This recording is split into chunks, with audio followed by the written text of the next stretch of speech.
In 1968, Richard Nixon was elected President of the United States, and his theme was he was going to bring this country together. Unfortunately, 2 years later, the deaths at Jackson State and Kent State brought a nation that the President's Commission described as the most divided since the Civil War. It was because of people like Bob Woodward and Carl Bernstein and all the President's men, we could see what occurs when you've got a president full of deceit and lies in terms of the Watergate scenario.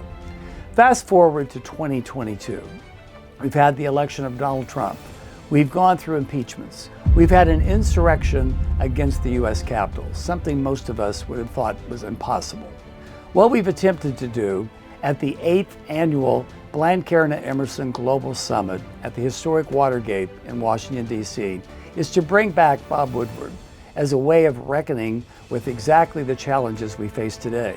Throughout this entire day, we begin with America's favorite pollster, Spencer Kimball. He gives us an outline of what the midterms are all about with Emerson's latest polls.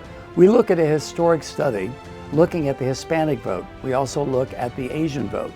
And from that, we take some of the most important political pundits to try to figure out how does it all fit together in terms of American politics.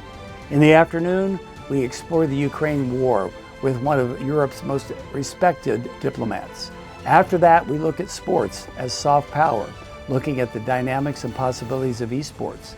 We bring in legendary people like Charles Steinberg and Al Jaffe of ESPN, talking about how you can build successful stories to motivate people. We bring in people like Scott Ratson, one of our specialists in terms of COVID, in terms of the messaging and the credibility issues. We also bring in change agents like Elise Nelson and others, more or less empowering young people, regardless of your age, culture, how you can be a change agent to change the world.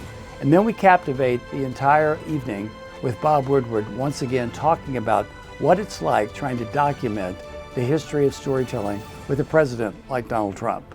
We hope you can tune in because throughout that entire day, what you're going to find is we are reigniting an interest in public speaking. No technology, no computers, no PowerPoints, just the power of the spoken word.